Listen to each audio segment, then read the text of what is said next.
And so when I came here, I was broken. I was already broken. I had done 17 years of therapy to try to heal from those kind of things.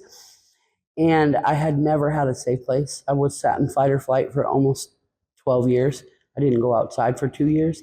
The Open House Ministries shelter opened in 1989, and since then they've been working to solve homelessness through faith and through bicycles.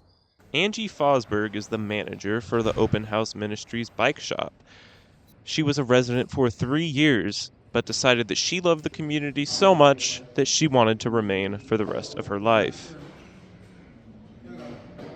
I worked at the bike shop 4 days a week after I graduated, Tuesday through Saturday, and knew that I did not want to leave here ever. I'd found my place, my family. It's different than any other place because one, it's a year. It's a year long.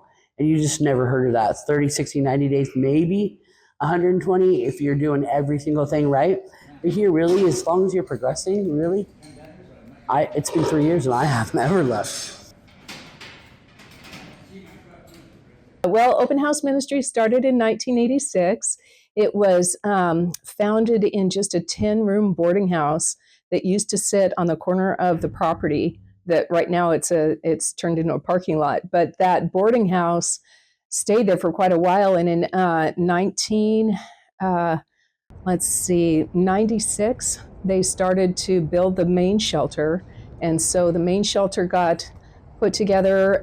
It held about 30 families and some offices. We open our doors to everyone. You know, the goal of the gospel is to reach out and to find the lost. So our goal is to help those folks find a faith in Christ. But that's a personal decision. And so that's very much up to them. Our connection with our faith is at the core center. So because we are independent, our faith and our gospel teaching in Jesus Christ is really the outreach that brings families in the door. And we have a full-time chaplain that teaches on Wednesdays. We are a faith-based organization, so we encourage our graduates to connect with different churches that are out there in the community so that when they graduate from this program and they move away, they already have a church family. And so a lot of them are going to Crossroads or to New Heights or to Vancouver Church, Liberty Bible, several Nazarene organizations are connected with us too, and Catholic organizations. So we do have a big base out there, and we really do try and get our residents to connect with that bigger church network so that once they leave here, they've got a family of network people that they can rely on. This bike shop is my home. I love it in here. So I continue to work. I worked over there for a year and a half. They offered me the position as manager here because the other one was stepping down. And I absolutely love that because I can bring into this place what it really needs. Our clientele here a lot is the lost, the people that are around us, and we're trying to keep them moving. We do community work where we fix bikes for free, give bikes away for free. Sometimes I'm just having conversations. I have a older daughter and a younger daughter. My older daughter, who's 24 now, had my first grandson 11 days after her 15th birthday.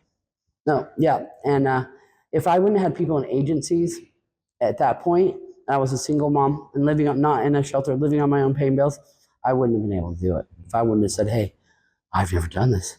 I haven't been a long time since I've been I don't know what to do and help her. And we got her to graduation. She's on her own now. She has her own place now, and that's a beautiful thing. I have a son who lives with me, and he's getting ready to graduate. For me, I had a family who was very religious, right? But they didn't teach the gospel. And so learning that there's a different way and the impact changed how I see myself. It changed. I'm always a person who meets people right where they are, though. But to see that in other people, that I wasn't the abnorm, that's how you're supposed to. If you're a Christian, it changes the way people talk to each other here, the way they conduct themselves with the homeless people, the way they, because we're supposed to just meet them. We're supposed to just love them. We're supposed to just help them. I've never had people beyond what Open House did to stabilize my life. Beyond that, they really love you. The chaplain here changed my life. He just is my guy. I am a huge, I'm a worshiper like crazy. When I go into chapel, I yell and scream and hoot and holler. And I cannot tell you, I cannot tell you in words what it has made me. I was a scared to death person who could not barely go outside at all, barely didn't trust anyone, didn't think I was anyone or anything. I was invisible. I fought really hard to see other people because I was that way, but I didn't do that for myself. And so what they taught me is that it's okay, that I'm smart and I'm worthy and I'm kind and all these things that I was never told. Maybe I did it. I don't know. And now I'll be here forever. I'll be here forever. I will retire for this company and do whatever it takes. I do stuff on my day off. I don't care. I love getting up every single day and going to my job. It's a blessing and a gift that I never think I could repay. I never stop trying.